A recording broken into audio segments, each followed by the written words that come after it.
नमस्कार दोस्तों, plus point के यूट्यूब के वीडियोस में आपका स्वागत है। दोस्तों मेरा नाम है निकेत शाह। दोस्तों आज के इस वीडियो में हम लोग बातचीत करने वाले इलेक्ट्रिकल पैनल्स के बारे में, यानी कि इलेक्ट्रिकल पैनल्स के कितने प्रकार रहता है, कहाँ पे कौन से प्रकार का पैनल यूज़ किया जाता है और क्यों यूज़ किया जाता है। ये सारी की सारी चीज़ें इस वीडियो में हम लोग डिटेल में देखने वाले हैं। तो याद रखिएगा, वीडियो अगर पसंद आता ना तो अपने दोस्तों के साथ में ज़रूर शेयर कीजिए। तो चलिए वीडियो की शुरुआत कर लेते हैं। सबसे पहले बात करें इलेक्ट्रिकल पैनल्स के अंदर दो मेजर लाइंस के बारे में हमको सीखना पड़ता है। वहाँ पे हम लोग को अलग अलग प्रकार के पैनल लेने पड़ते हैं, यानी कि इलेक्ट्रिकल लाइन के अंदर दो लाइंस रहती है। सबसे पहले एक HT रहता है और एक रहता है LT। HT यानी कि हाई टेंशन लाइन जिसको हम लोग बोल सकते हैं, तो उसके लिए पैनल्स अलग आते हैं। और एक रहता है LT यानी कि लो टेंशन लाइन, उसके लिए भी पैनल के अलग अलग प्रकार हैं। ठीक है। तो HT जहाँ पे अभी ऐसी कोई इंडस्ट्री है जहाँ पे 11 kV के वोल्टेज से या 33 kV के जो वोल्टेज रहते हैं, वहाँ पे हम लोग HT पैनल्स का प्रयोग करते हैं। और लो टेंशन यानी कि 600 से कम जा रहेगा, जनरली 440 वोल्ट के अंदर जो जहाँ पे वोल्टेजेस रहता है, वहाँ पे हम लोग लो टेंशन लाइन का प्रयोग करते हैं। ठीक है। तो इस वीडियो में हम लोग लो टेंशन लाइन के पैनल्स को ही देखने वाले, खास करके ये सब जो पैनल के नाम आपको दिख रहे हैं, इस पैनल्स के बारे में हम लोग बातचीत करेंगे। चलिए शुरुआत करते हैं। सबसे पहले तो लो टेंशन लाइन है क्या, वहाँ से हम लोग शुरुआत करते हैं।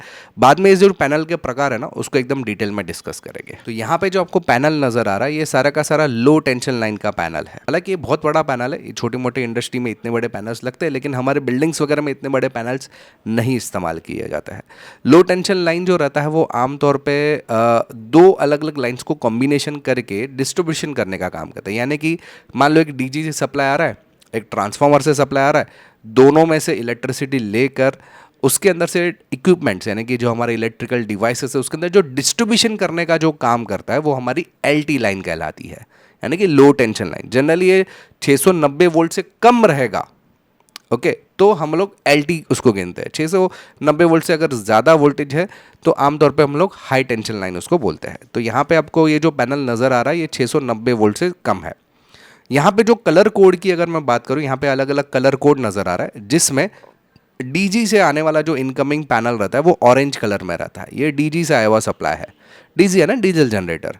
अगर ट्रांसफार्मर से आता है तो जनरली उसको ब्लू कलर मार्किंग किया जाता है, आमतौर पे ये मार्किंग रहता है। फिर अगर बस कपलर पैनल है तो ये जनरली येलो कलर में आता है, बस कपलर। ओके, बस कपलर क्या है, मैंने इसके लिए अलग से वीडियो बनाया हुआ है। आप यहाँ पे आई का जो आइकॉन है, इसके ज़रिए वो वीडियो भी आप देख सकते हैं।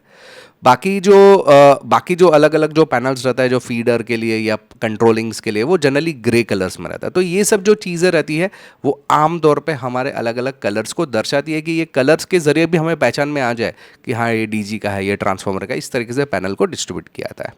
लेकिन फिलहाल पैनल के प्रकार की बात करने वाला है इस वीडियो में। तो सबसे पहला जो प्रकार है वो है PCC, यानी कि पावर कंट्रोल सेंटर, या उसको मेन पैनल भी कहते हैं हम लोग LT लाइन का। इस टाइप का ये दिखने में कुछ इस टाइप का आपको नज़र आएगा।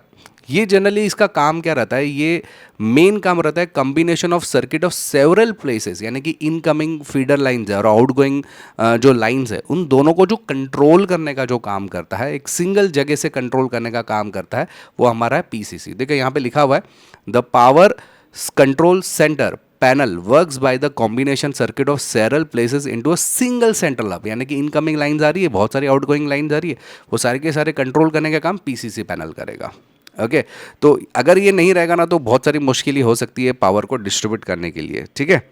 इसके अलावा इसके अंदर कंपोनेंट्स की बात करें तो इस पैनल के अंदर आमतौर पे सर्किट ब्रेकर्स रहते हैं, फ्यूज़ रहते हैं, आइसोलेटेड ट्रांसफार्मर रहते हैं, HRC फ्यूजेस रहते हैं, फिर हम लोग ELCB रहता है, या GFCI रहता है, या स्विचिंग डिवाइसेस रहता है, या प्रोटेक्टर्स रहते हैं, गियर्स रहते हैं, ट्रिपिंग सर्किट रहती है। बहुत सारी चीज़ें जो रहती है इस टाइप के पैनल्स में आपको देखने मिल जाती है। तो ये है PCC पैनल।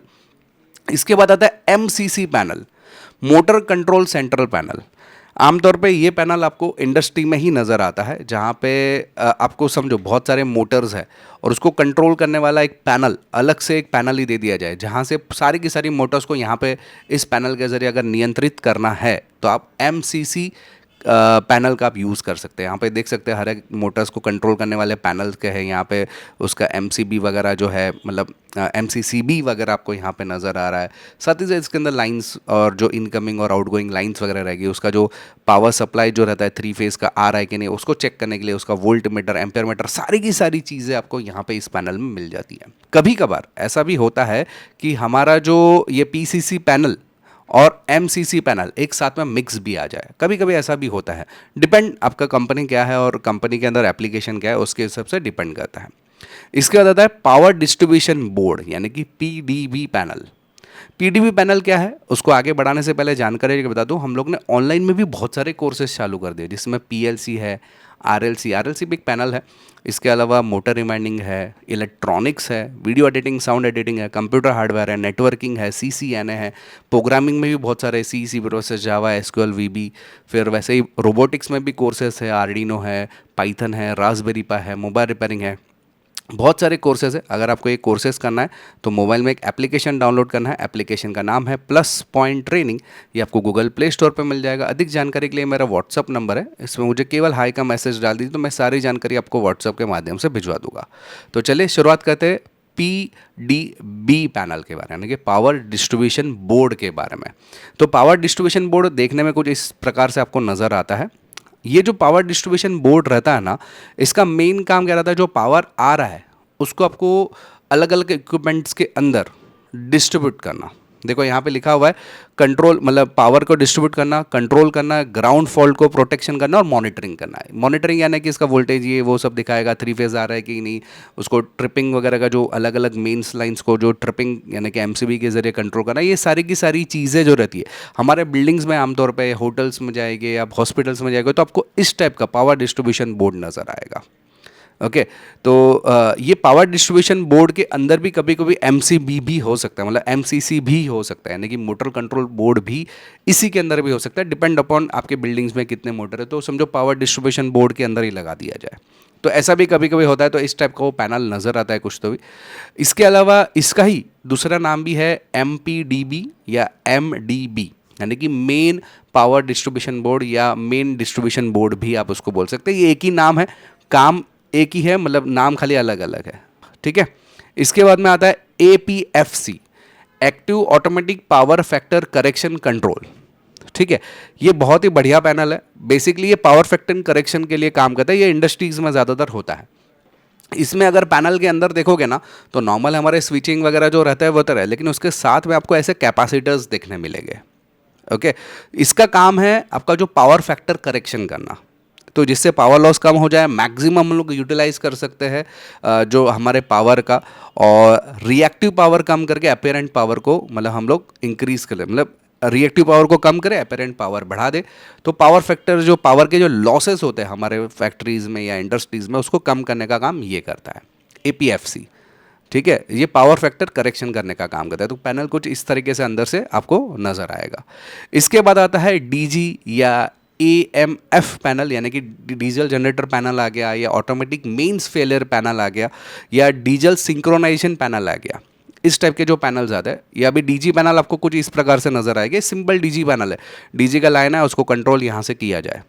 इसके अलावा अगर AMF की बात करें, ऑटोमेटिक मेंस फेलियर, यानी कि अगर समझो यहाँ पे मेंस है और यहाँ पे DG की लाइन है, दोनों में से जो भी लाइन में से एक ही लाइन में से आउटपुट आपको बाहर निकालना है, तो उस टाइप का कंट्रोलर AD करता है। या डीजल सिंक्रोनाइजेशन भी कर सकता है, यानी 5-6 डीजल मतलब जनरेटर्स लगे वो, उसमें से सिंक्रोनाइज, सब में से थोड़ा थोड़ा थोड़ा पावर सप्लाई करके सिंक्रोनाइज करके बाहर निकलना है, तो ये DG सिंक्रोनाइजेशन काम करता है।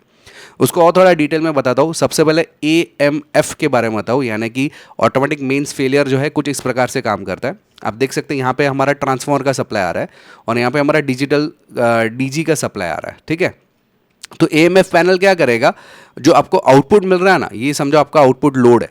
ठीक है, तो अगर समझ लो यहाँ पे कुछ दिक्कत होगी तो ये AMF क्या करेगा, डीजल जनरेटर का पावर सप्लाई चालू करके लोड को सप्लाई करेगा। तो ये AMF पैनल रहता है। दोनों में से कोई भी एक चलेगा, पावर सप्लाई चलेगा या डीजल जनरेटर चलेगा। ठीक है, इसी प्रकार से डीजल सिंक्रोनाइजेशन का मतलब क्या होता है कि ये ये ऐसे भी आप बोल सकते हैं कि ट्रांसफार्मर से आने वाला सप्लाई और डीजल से आने वाला सप्लाई दोनों में से समझो यहाँ पे कम आ गया तो डीजल जनरेटर चालू करके देगा, या समझो यहाँ पे नहीं आ रहा तो डीजल से आएगा, या डीजल नहीं चालू हो तो इधर से करेगा, तो वो सिंक्रोनाइज करने का काम करेगा। या आपके पास अगर 5-6 जनरेटर्स है, यहाँ पे आप देख सकते हैं बहुत सारे जनरेटर, एक मास्टर है, 2 स्लेव आपको जनरेटर्स नज़र आ रहे हैं, ये सबके साथ में सिंक्रोनाइज करके जो आउटपुट प्रोवाइड करने का जो काम करता है वो डीजी सिंक्रोनाइजेशन पैनल करता है।